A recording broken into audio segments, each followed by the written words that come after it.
যে 21শে জুলাইয়ের কমিশনের রিপোর্ট পাবলিশ করা হোক, এই দাবিটা তৃণমূলের বন্ধুদেরকেও বলবো উত্থাপন করা হোক। কারণ সেই সময় মমতা ব্যানার্জি মহাশয়ের ওপরে যে প্রাণঘাতী হামলা চালিয়েছিল, উনি প্রাণে মরে হয়তো নাও বাঁচতে পারতেন। সিরাজুল হক মন্ডল বলে যে ছেলেটি পুলিশের কনস্টেবল ছিল, পুলিশের একজন তিনি কর্মী ছিলেন, তিনি সামনে দাঁড়িয়েছিলেন, তার ঊর্ধ্বতন অফিসারের দিকে বন্দুক তাক করে যে এই মারামারি মার বন্ধ হোক মমতা ব্যানার্জির ওপরে, নালে গুলি করে দেবো। দুর্ভাগ্য, যখন কোনো অনৈতিক ঘটনা ঘটে যাচ্ছে, crime against women or child, তখন আমরা কি দেখছি? শাসক দল সেই ছেলেগুলোকে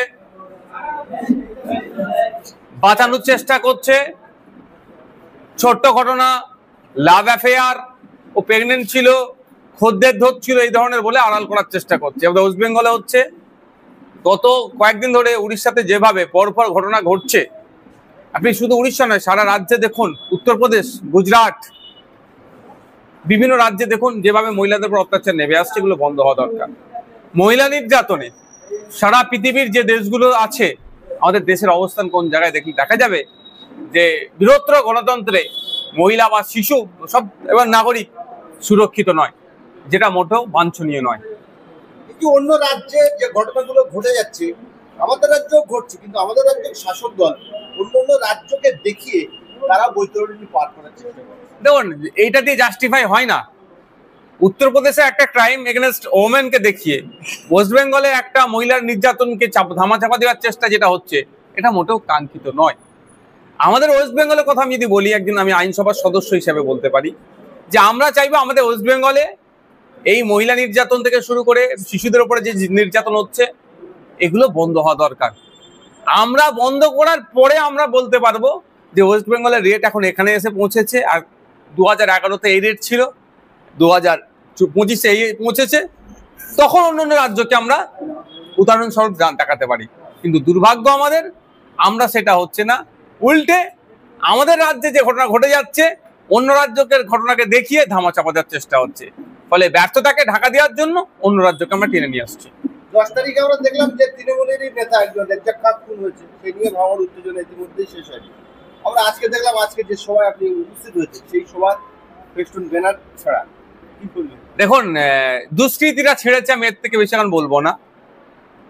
অফিসার এসেছিলেন একজন, আমার সাথে কথা বললেন, তাকে বিষয়টা বললাম, আমাদের লিখিত অভিযোগ দায়ের হচ্ছে। আমি একটা কথা বললাম যে আপনারা জানেন এখানে একটা রাজনৈতিক দলের কর্মসূচি হবে, স্বাভাবিকভাবে এখানে প্রোটেক্ট করা দরকার ছিল, অর্থাৎ এখানে আপনাদের ফোর্সের চাই সিভিক ভলেন্টিয়ার হোক বা কনস্টেবল রাখা দরকার ছিল। সেই বিষয়টা তিনি যে উত্তরটা দিলেন, আমাকে সে তত পছন্দ লাগেনি। তারপরেও বলছি, দুষ্কৃতীরা এসে রাতের অন্ধকারে আমাদের এখানে অঞ্চল, কোলাঘাট 1 নম্বর অঞ্চল, কোলাঘাট 2 নম্বর অঞ্চলে আজকে অঞ্চল সম্মেলন আছে, অর্থাৎ রাজনৈতিক একটা কর্মসূচি আছে, ইন্টারনাল কর্মসূচি।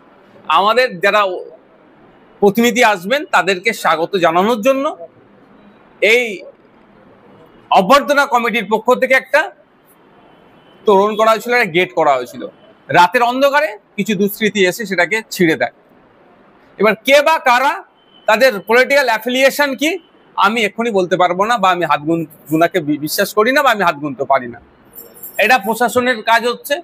যে বা যারা এই ব্যানারকে, গেটকে ছিঁড়ে অস্থিরতার পরিবেশ তৈরি করতে চেয়েছিল, হিংসার পরিবেশ তৈরি করতে চেয়েছে, আমরা তাদের ফলে তো পা দেবো না। তাদের বিরুদ্ধে কঠোর ব্যবস্থা প্রশাসনকে নিতে হবে।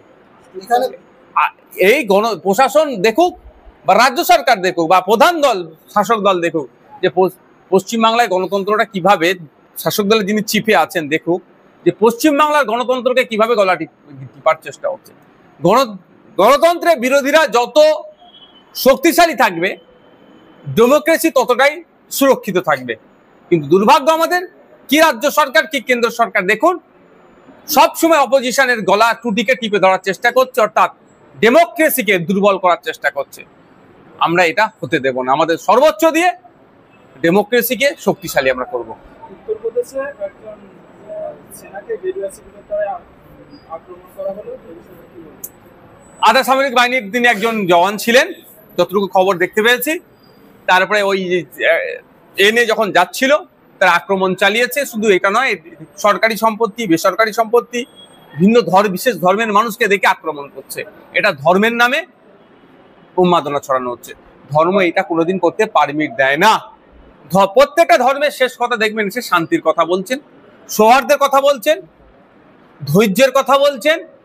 কিন্তু আমরা কি দেখছি, একটা বিশেষ ধর্মকে সামনে রেখে, বিশেষ পোশাককে সামনে রেখে যে বিশৃঙ্খলা ছড়াচ্ছে, সেটা তার ধর্ম যেমন পারমিট করে না, সংবিধানও পারমিট করে না। এখন দেখার বিষয় তাদের বিরুদ্ধে কি আইনত ব্যবস্থা নেয়। গতকাল শওকত মোল্লা এক মিটিং থেকে বলছেন যে রাজ্জাক খান খুনে যারা দোষী, যাদের বিজয়গঞ্জ বাজারে দোকান আছে, সেই জায়গাগুলো গরিবদের মধ্যে বন্টন করে দেওয়া। শওকত মোল্লা কি আইনের ঊর্ধ্বে নাকি? যদি এ কথা বলে থাকে চরম অন্যায় বলেছে। যারা দোষ করেছে, ভারতের বর্ষের যে আইন বিচার ব্যবস্থা, কোর্ট আদালতের মাধ্যমে যদি ফাঁসি দেয়, আমি ফাঁসির দাবি চাইবো, সর্বোচ্চ শাস্তির আমি দাবি চাইবো, সেটা হোক। কিন্তু তাদের অর্জিত অর্থে যদি দোকান থেকে থাকে, জায়গা থেকে থাকে, আপনি কেড়ে নিতে পারেন। আপনি কি যোগী আদিত্যনাথের মতো বুল্ডুজারদের পক্ষে আসছে না? বিজেপির সাথে যে আপনারা ঘর করছেন তৃণমূল, সেটা কি তার ইফেক্ট এখানে হচ্ছে?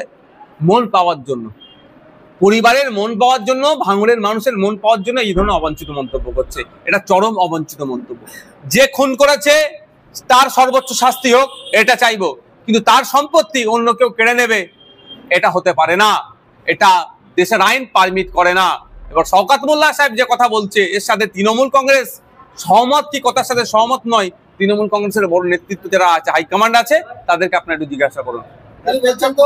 তিনি বলছেন তো যে প্রশাসনের সাথে আমার কথা হয়, প্রশাসনের সাথে কথা হলে এরকম আইন, আমি ভাই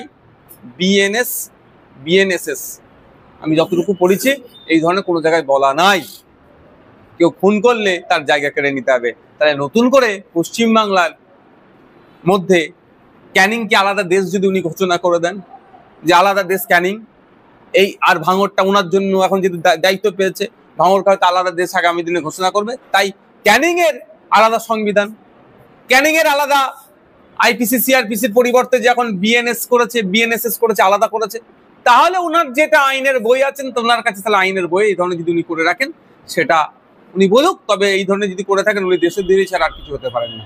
শেষ প্রশ্ন করবো, আমরা দেখতে পাচ্ছি রেজ্জাক খান খুনে বেশ কয়েকজন গ্রেপ্তার হয়েছে, 60 জন মতো। তারপর থেকে ভাঙড়ে তৃণমূলের শীর্ষ নেতৃত্ব আত্মগোপন প্রবঞ্চনা আমরা দেখতে পাচ্ছি। তাদেরকে সচরাচর দেখা যাচ্ছে না আগের মতো, তারা আগে যেভাবে বাক্য বিনিময় করছে সেগুলো আর দেখা পাওয়া যাচ্ছে। এই খুনের সাথে যারা অ্যারেস্ট হয়েছে, এরা হয়তো খুন করেছে, আর যারা খুন করতে বলেছে তারা এখন অ্যারেস্ট হয়নি। দুটো কারণ, কেন খুন হয়েছে এটা খুঁজে বার করতে হবে, আর একটা হচ্ছে কারা খুন করার নির্দেশ দিল।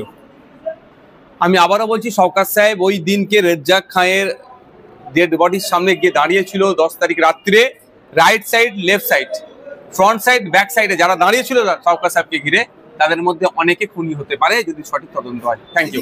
আরাফুল ইসলামের ছেলে পুত্র হাকিমুল ইসলাম, তিনি নিরপেক্ষভাবে তিনি প্রশাসনের হাকিমুল সাহেব দেখছেন তার দলের ছোট বড় মেজর সেজর নেতারা নিরাপত্তা পেয়ে যাচ্ছে, তিনি কেন পাবেন না? সেই চালিয়েছে।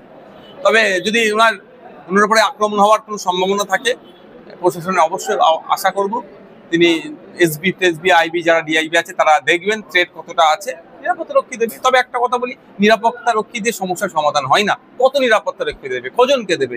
ভাঙড়ের প্রত্যেকটা নেতা তো চাইবে, আইএসএফ এর প্রত্যেকটা নেতাকে তাহলে দিতে হবে। যাদেরকে এই গুন্ডামস্তানগুলোকে ধরে জেলের মধ্যে রেখে দিলে নিরাপত্তা রক্ষী দেওয়ার প্রয়োজন বোধ হবে না। ভাঙড়ের চিরুনি তল্লাশি হোক, ক্যানিং পূর্বে চিরুনি তল্লাশি হোক, সেন্ট্রাল ফোর্স, স্টেট ফোর্স দিয়ে ওষুধ। আমি তো ভাঙড়ের বিধায়ক হিসাবে ভাঙড়ের মানুষের আমি শান্তি চাই, ভাঙড়ের মানুষ শান্তিতে থাকুক, অবৈধ অস্ত্র শস্ত্র সব উদ্ধার হোক। Thank you. 21শে জুলাইয়ের প্রস্তুতিতে আমরা দেখতে পাচ্ছি ভাঙড়ের বেশ কয়েকটা প্রাইমারি স্কুলে বন্ধ করে শাসক দল সেই জায়গায় মিছিল করছে। আরে পরীক্ষা পিছিয়ে দিচ্ছে, এটা মানবতা বিরোধী, শিক্ষা বিরোধীরা। এরা তো কোনোদিন শিক্ষা চায় না। এদের দলটা আলাদা।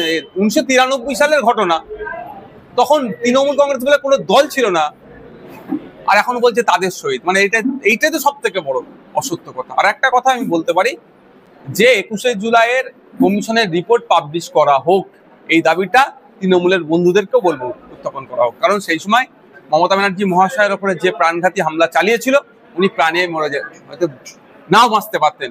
সিরাজুল হক মন্ডল বলে যে ছেলেটি পুলিশের কনস্টেবল ছিল, পুলিশের একজন তিনি কর্মী ছিলেন, তিনি সামনে দাঁড়িয়েছিলেন, তার ঊর্ধ্বতন অফিসারের দিকে বন্দুক তাক করে যে এই মারামারি মার বন্ধ হোক মমতা ব্যানার্জির ওপরে, নালে গুলি করে দেবো। ফলে একটা বড় ইতিহাস আছে, কিন্তু সেই সিরাজুল হক মন্ডল আজকে কোথায়, তার বর্তমানে স্ট্যাটাস কি সেটাও আপনারা খুঁজুন। ধন্যবাদ।